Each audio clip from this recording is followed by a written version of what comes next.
Desde el punto de vista epidemiológico, la fractura de mandíbula es la fractura más común después de las fracturas de la pirámide nasal, dentro de las fracturas craneofaciales, por supuesto. Es bastante más frecuente la fractura de mandíbula que la fractura de zigoma y la fractura de maxilar superior, en una relación de 6, 2 y 1. Un estudio que realizó el doctor Ellis en Estados Unidos sobre más de 4.700 fracturas craneofaciales observó que el 45% de los pacientes presentaban fracturas de mandíbula. Las causas, bueno, asaltos, accidentes automovilísticos, peleas, caídas, deportes. Un dato muy importante, el 50% de las fracturas de mandíbulas son múltiples. Significa que si un paciente tiene una fractura fácilmente detectable, tenemos que revisar con mucha atención todo el arco mandibular para ver si concomitantemente con esta fractura no hay alguna otra, porque en la mitad de las veces esto ocurre.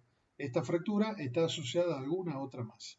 Entonces, desde el punto de vista del examen clínico, es un dato a tener en cuenta para hacer un examen realmente exhaustivo del paciente, tanto desde el punto de vista clínico como desde el punto de vista radiográfico. Las zonas de mayor frecuencia son el cóndilo mandibular, el ángulo de la mandíbula, y luego siguen las parasinficiarias. Y esto tiene que ver con cuestiones anatómicas. El cuello del cóndilo sin duda representa una zona de debilidad estructural, diseñada para que actúe como fusible ante un traumatismo, de manera que se puede evitar que el cóndilo se impacte en la caja timpánica. En la zona del ángulo mandibular, con frecuencia tenemos la presencia del tercer molar retenido, que de alguna manera constituye una zona de debilidad. Donde está la pieza no hay hueso y por lo tanto es un lugar relativamente frecuente de fracturas. El tercer sitio frecuente es la parasinficiaria pasando por la raíz del canino. Justamente el canino, como tiene una raíz más larga, constituye también una zona de debilidad estructural de la mandíbula. Desde el punto de vista radiográfico, para el diagnóstico, vamos a utilizar radiografías panorámicas siempre, en el 100% de los casos, a menos que no tengamos disponible esta tecnología, pero es de primera elección. Proyecciones anteroposteriores pueden resultar útiles, las radiografías oclusales también tienen su utilidad, y, por supuesto, las tomografías axiales computadas o las tomografías de tipo Combine Scanner son tremendamente útiles y son el gold standard junto con la radiografía panorámica para diagnosticar las fracturas de mandíbula. Desde el punto de vista clínico, vamos a buscar maloclusiones, vamos a ver y evaluar si hay lesiones en tejidos blandos, vamos a revisar en busca de hematomas, tanto en el piso de boca como en el fondo del surco, si hay movilidad en los segmentos, a ambos lados de lo que creemos es un trazo de fractura, si hay desviaciones durante la apertura mandibular, y también vamos a tener en cuenta si hay parestesia, si hay alteraciones en la conducción nerviosa del nervio dentario inferior. Bien, radiografía panorámica, tremendamente útil, nos permite ver todo el contorno mandibular y es muy clara para diagnosticar fracturas. Cuando el desplazamiento es importante, la fractura es muy evidente. Cuando los desplazamientos no son importantes o incluso no hay desplazamientos, bueno, las fracturas son un poco menos evidentes, hay que prestar un poquito más de atención para visualizarlas.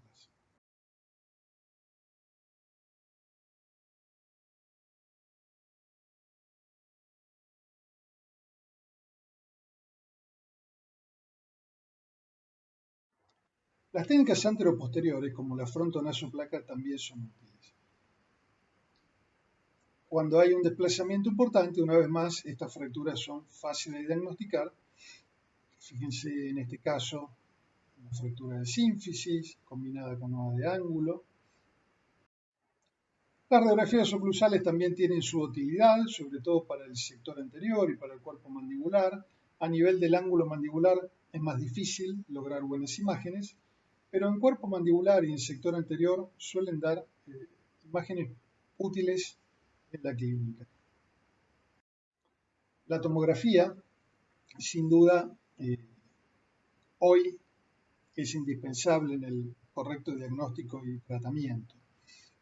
Además de una panorámica, siempre nos gusta tener una tomografía computada. Fíjense que una vez más podemos observar con facilidad fracturas que tienen un desplazamiento importante. Lo primero que vemos es la disrupción de las corticales y la malposición del segmento. Y también podemos diagnosticar fracturas menos evidentes, con poco o prácticamente ningún desplazamiento. Son fracturas que a lo mejor se nos pasarían por alto en un estudio convencional y que en una tomografía las podemos diagnosticar con precisión.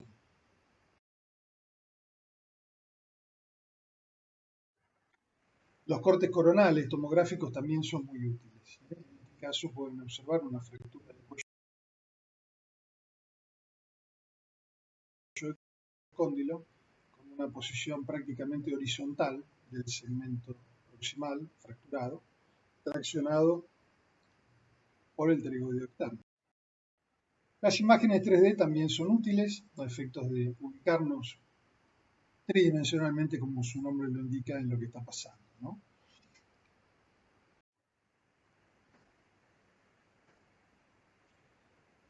Esa es la importancia de combinar radiografías.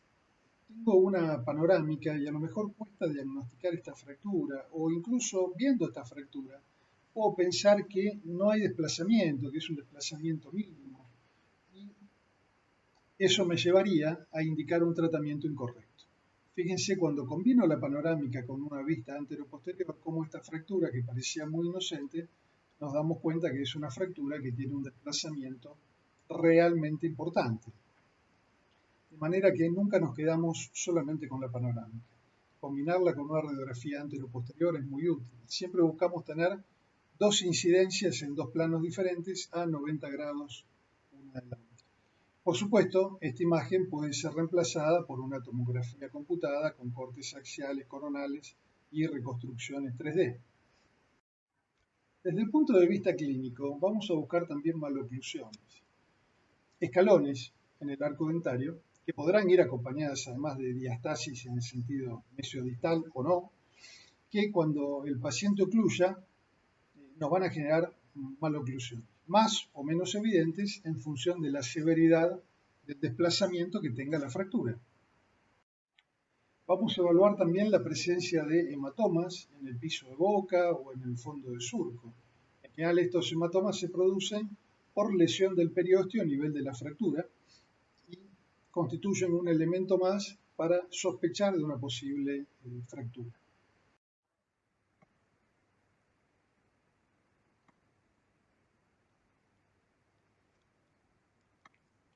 Vamos a evaluar, por supuesto, también las heridas de tejido blando, ¿no? Ante una herida de semejante magnitud, evaluaremos la movilidad de los fragmentos, posicionando las manos a ambos lados de la zona que queremos fracturada y generando movimientos. Vamos a poder ver el movimiento entre las piezas dentarias o entre el reborde alveolar si fuera desdentado, lo cual nos estaría indicando obviamente la presencia de una fractura. Palpar escalones también en forma extraoral e intraoral, recorriendo la basal mandibular de un lado y de otro, por adentro de la boca recorriendo el borde anterior y la línea oblicua externa, recorriendo la cortical vestibular, la cortical lingual. La presencia de escalones obviamente nos hará sospechar de una fractura que intentaremos corroborar con los diagnósticos imagenológicos. La presencia de parestesias también es importante a la hora de diagnosticar una fractura.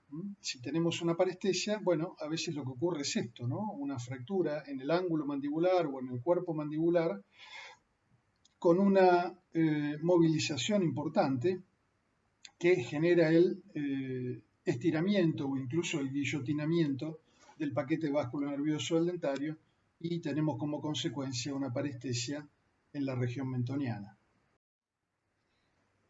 Entonces, desde el punto de vista clínico, vamos a repasar un poquito las maniobras de palpación. Recorremos la basal mandibular, vamos a la zona del ángulo, probamos con una maniobra bimanual si hay movilidad en algún segmento de la mandíbula, probamos en el sector anterior, probamos en el sector del cuerpo mandibular de un lado y del otro. Palpamos los cóndilos y pedimos que hagan movimientos de apertura y cierre. Durante estos movimientos de apertura y cierre chequeamos además si hay desviación mandibular hacia alguno de los lados. Podemos presionar el mentón hacia atrás. En general esto suele disparar dolor a nivel condilio cuando hay una fractura y además podemos ver que la mandíbula retruye más de lo normal, sobre todo si se trata de una fractura bicondilar. Existen también las mal llamadas fracturas patológicas. Y digo mal llamada porque una fractura siempre es patológica. Pero la literatura se refiere, cuando habla de fracturas patológicas, a aquellas que ocurren en pacientes que tienen una enfermedad subyacente. Y esta enfermedad subyacente puede ser una lesión tumoral, una lesión quística o mandíbulas muy atróficas, que tienen una debilidad estructural y que hacen que a nivel del cuerpo mandibular o a nivel del ángulo mandibular ocurran ante traumatismos de muy baja intensidad que normalmente no llevarían a una fractura. Incluso estos pacientes a veces se fracturan bostezando. Abren mucho la boca, los miloioides tiran para adentro y eso alcanza para que la mandíbula se fracture. Por supuesto, las infecciones como la osteomielitis, la osteoporosis o la osteoradionecrosis también pueden terminar en fracturas, al igual que la osteonecrosis inducida por medicamentos, ¿no? Por bifosfonatos o por anticuerpos monoclonales del tipo del denosumab. Bien, a la hora de tratar las fracturas mandibulares, tenemos 4 principios que vamos a tratar de respetar. 1. Reducción adecuada o anatómica. Poner los segmentos en la posición correcta, tal como estaban previo a la fractura. Estabilizar estos segmentos fracturarios para permitir la cicatrización, fundamental. El hueso no cicatriza si hay movilidad entre los cabos fracturarios. Tercer objetivo, restaurar la función previo a la injuria. Desde el punto de vista dinámico, no buscamos que no haya ningún tipo de secuela y que la función de apertura, de cierre y que la función oclusal esté absolutamente conservada. Y por supuesto, todo esto tenemos que lograrlo con la menor cantidad de complicaciones posibles. Como método de fijación y estabilización mandibular tenemos varios. Uno de ellos es el bloqueo intermaxilar, que se puede llevar adelante con ligaduras temporarias, como las ligaduras de Ivy, muy rápidas y por lo general utilizadas para inmovilizar al paciente en una primera consulta y disminuir de esta manera el dolor que el paciente tiene, hasta implementar el tratamiento definitivo que por lo general requiere maniobras más complejas que colocar estas ligaduras que, como ya dijimos, se consideran como medidas de inmovilización temporaria.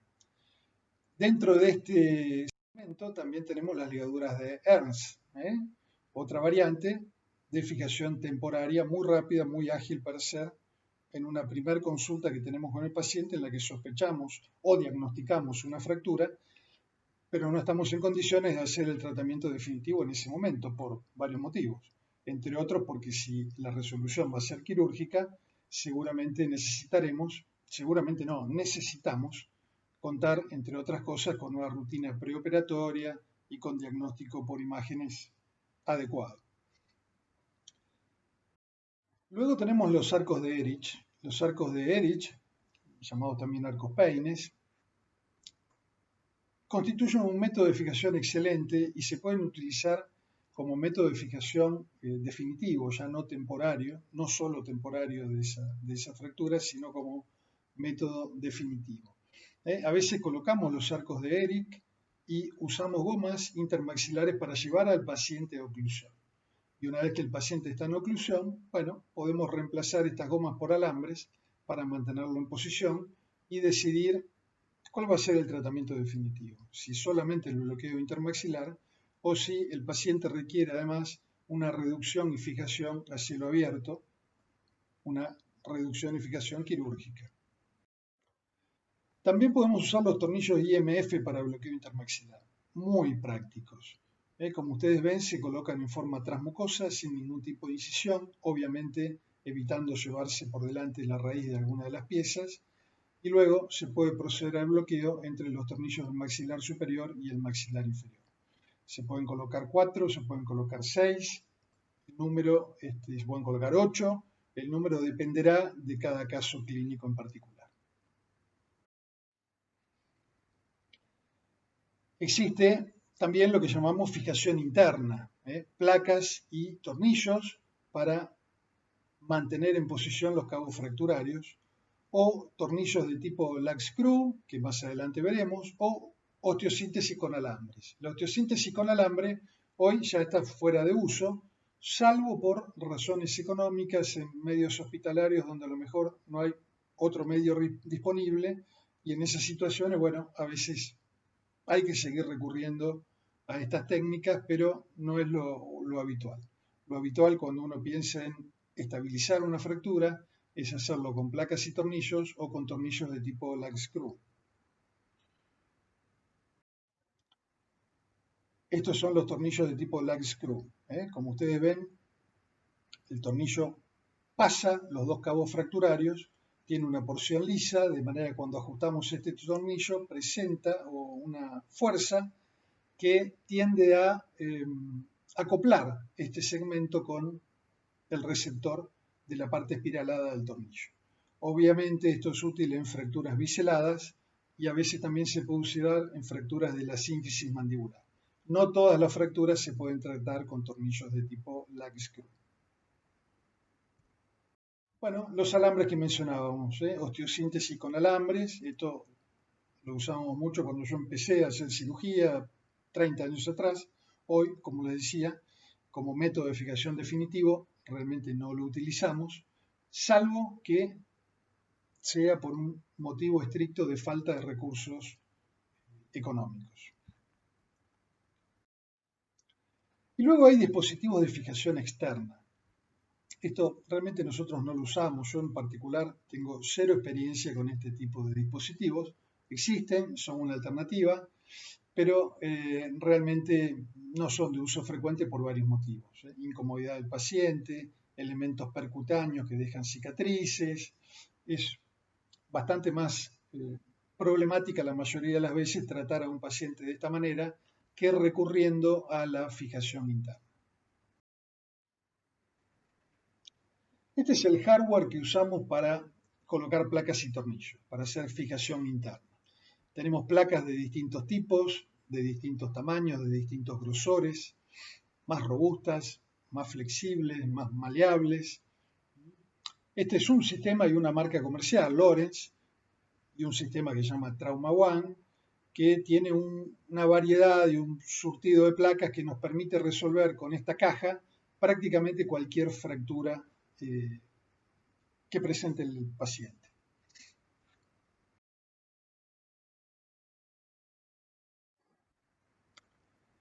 Bien, antes de entrar en tratamiento y avanzar más detalle en este tema, tenemos que revisar el concepto de fracturas favorables y fracturas desfavorables.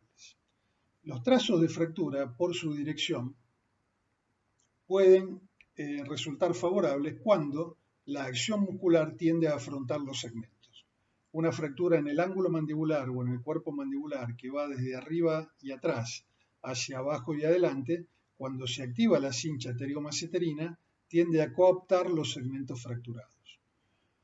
Si lo miramos en sentido vestíbulo-palatino, una fractura que va de adentro y atrás hacia vestibular y adelante, por la acción del pterigoideo medial, y si estamos en la zona del cuerpo un poquito más anterior, también por la acción del miloioideo, se generan fuerzas que tienden a coaptar los segmentos de la fractura. Mientras que en las desfavorables pasa todo lo contrario. Una fractura que va de adelante y arriba hacia atrás y abajo, por acción de la cincha pterigomaceterina, tiende a generar una diastasis. Lo mismo pasa en una vista oclusal. Si la fractura va de adelante y adentro hacia atrás y afuera, hacia atrás y vestibular, la acción del pterigoideo interno tiende a generar una diastasis.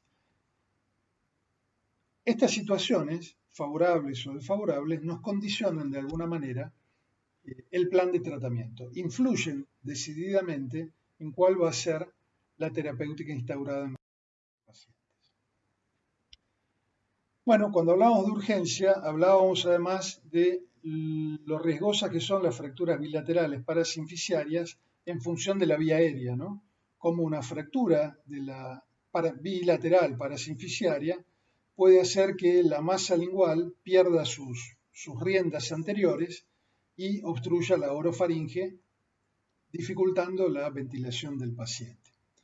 En esto influye la dirección de los trazos. Si los trazos convergen hacia lingual, bueno, en general esto no pasa de manera tan acusada. Cuando los trazos divergen hacia lingual es cuando realmente este segmento va hacia atrás y, como ya dijimos, hace que la lengua tienda a obstruir la orofaringe. Bien, a la hora de programar cómo vamos a tratar estas fracturas mandibulares, lo vamos a hacer siguiendo un protocolo, un esquema de trabajo. Y para esto vamos primero a establecer la región anatómica involucrada. Luego vamos a establecer la complejidad de la fractura.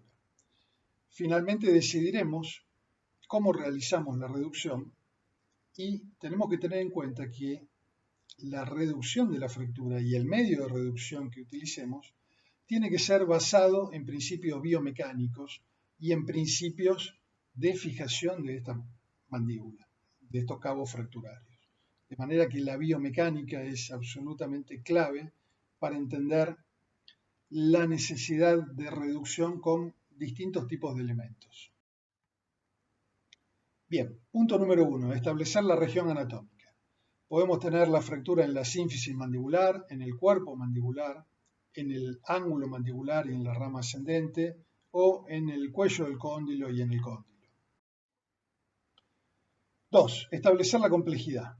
Una fractura en el sector anterior, simple, un solo trazo de fractura. Hablamos de fractura compleja cuando la fractura tiene varios trazos. Lo mismo pasa en el cuerpo mandibular. Una fractura simple y una fractura conminuta que tiene varios trazos la consideramos una fractura compleja. ¿Por qué? La razón es simple. Esto es mucho más difícil de reducir y de estabilizar que esta otra situación. Lo mismo pasa a nivel del ángulo mandibular. Fractura simple, fractura compleja. Desde el punto de vista de la biomecánica, tenemos que tener en cuenta que en la dinámica mandibular, por la acción de los músculos, normalmente se generan zonas de tensión y zonas de compresión. Los músculos elevadores traccionan hacia arriba, los músculos depresores hacia abajo, y la zona basal del cuerpo mandibular está sometida a una fuerza de compresión, mientras que la zona alveolar, la zona más superior, va a estar sometida a una fuerza de tensión. Cuando actúen los músculos, van a tender a comprimir el trazo de fractura acá abajo y van a tender a separarlo a nivel un poco más alto cerca del reborde alveolar. Bueno, en este esquema está mostrando un poco lo que hablábamos, ¿no? La dirección muscular y las fuerzas que se generan generando compresiones y tracciones. Siempre el borde superior soporta tensión y siempre el borde inferior soporta compresión. Champy diseñó o estableció unas líneas ideales de osteosíntesis para poder lograr la estabilidad en el tratamiento de la fractura con un mínimo de elementos de fijación. Y fíjense que las líneas de Champy vienen por el borde anterior de la rama, continúan por la línea oblicua externa y en el sector anterior se establecen dos líneas, una más baja y otra más alta. Y la necesidad de cuando la fractura está colocada en este sector, por las fuerzas de torsión que se generan a este nivel, colocar dos placas para poder mantener la fractura en posición. Vamos a profundizar un poquito esto. Si yo tengo una fractura a nivel del ángulo mandibular, tengo dos opciones de tratamiento diferentes. Puedo hacer una fijación absolutamente rígida. Puedo colocar una placa muy robusta cerca de la basal. Normalmente son placas sistema 2.4 o 2.7. Cuando hablamos de estas medidas, hablamos del diámetro del tornillo que va a fijar estas placas al hueso. Y por otro lado, vamos a usar placas pesadas, placas con un perfil de emergencia, con un perfil, con un grosor de placa importante, que le va a conferir mucha rigidez a la placa. Entonces yo voy a colocar una placa y la placa va a ser, por su robustez, la encargada de mantener esta fractura en su lugar. A esto le llamamos fijación rígida. Champy, una vez que estableció su línea de osteosíntesis, permitió entender que si yo coloco una placa mucho más liviana, con un perfil mucho más delgado que esta otra, y con tornillos de menos diámetro y tornillos que son monocorticales, que son cortos, puedo lograr que esta fractura esté estable, porque durante la función mandibular va a haber compresión en este sector y tensión en la parte superior. La fractura se va a tender a abrir en la parte superior y una placa liviana va a alcanzar para que esto no ocurra. A esto lo llamamos fijación funcional y a esto fijación rígida. Entonces, en el método de Champy, placas muy livianas, colocadas estratégicamente en el trazo ideal de osteosíntesis, son suficientes para mantener la fractura en su lugar, teniendo en cuenta la biomecánica, las fuerzas que se generan sobre esta mandíbula con tracción arriba y compresión abajo, como ya hemos recalcado. Bueno, profundizando un poquito el concepto de fijación rígida y fijación funcional, vamos a decir que en la fijación rígida no hay movimientos en la interfase. Las placas son tan robustas y los tornillos de fijación son tan robustos que no permiten ningún tipo de movimiento en la interfase. Y esto permite que desde lo biológico aparezca un tipo de cicatrización que llamamos cicatrización ósea directa. Como ya dijimos, para esto tenemos que usar placas muy robustas, de perfil grueso, que sean de sistema 2.3, 2.4, 2.7, según la marca de la placa que estamos utilizando, y con tornillos bicorticales que van a tomar la tabla vestibular y la tabla lingual. Hablamos de load bearing, carga soportada. Toda la dinámica mandibular va a estar soportada por la placa de fijación, por eso requiere de placas muy robustas. El concepto de fijación semirrígido, funcionalmente estable, me gusta mucho más este término, es totalmente diferente. Hablamos de una fijación que es suficiente para permitir la cicatrización, pero en la interfase existen micromovimientos. Para esto se pueden usar placas mucho más pequeñas, mini placas, de perfil mucho más delgado, con tornillos monocorticales de menor diámetro también. Esto lo llamamos load sharing, carga compartida. Carga compartida entre una mini placa pequeña, no tan robusta como la que usábamos en esta situación, y la carga se comparte entre la placa y el contacto entre los cabos fracturarios, que producto de la dinámica mandibular, la placa va a estar colocada en la zona de tensión para evitar que se separen los segmentos fracturados, y en la zona de compresión no va a haber placa, simplemente la dinámica va a hacer que el hueso se mantenga en su lugar. Bueno, acá podemos ver ejemplos de ambas situaciones. Fijación rígida, carga soportada, load bearing, una placa muy robusta, una placa gruesa, con tornillos bicorticales que van a llegar hasta la tabla lingual. En la fijación semirrígida, una placa mucho más liviana, con tornillos de 2.0 milímetros de diámetro habitualmente, que va a estar colocada en la línea ideal de osteosíntesis, borde anterior de derrame, línea oblicua externa, y si la fractura se da en la zona anterior, dos placas, una arriba y una abajo, para evitar las fuerzas de tensión que se generan en esta área de la mandíbula. Bueno, cuando usamos placas de fijación rígida, empezamos a tener una serie de dificultades. La placa es tan rígida que si en algún segmento no está perfectamente adaptada contra el hueso, cuando el tornillo enrosca, me tracciona el hueso hacia la placa y me puede generar una desadaptación en la fractura. Entonces, para que eso no ocurra, podemos usar tornillos bloqueados. El tornillo tiene una rosca que va a entrar en el hueso y hay una segunda rosca que enrosca justamente en la placa. De manera que cuando la cabeza del tornillo llega a posición, el tornillo ya no sigue girando. Evita el efecto de los tornillos tipo tirafondo que usan los carpinteros para generar tracción. Entonces, esto permite tener pasividad en la placa, aun si hay algún pequeño error de adaptación de la placa con respecto a la mandíbula.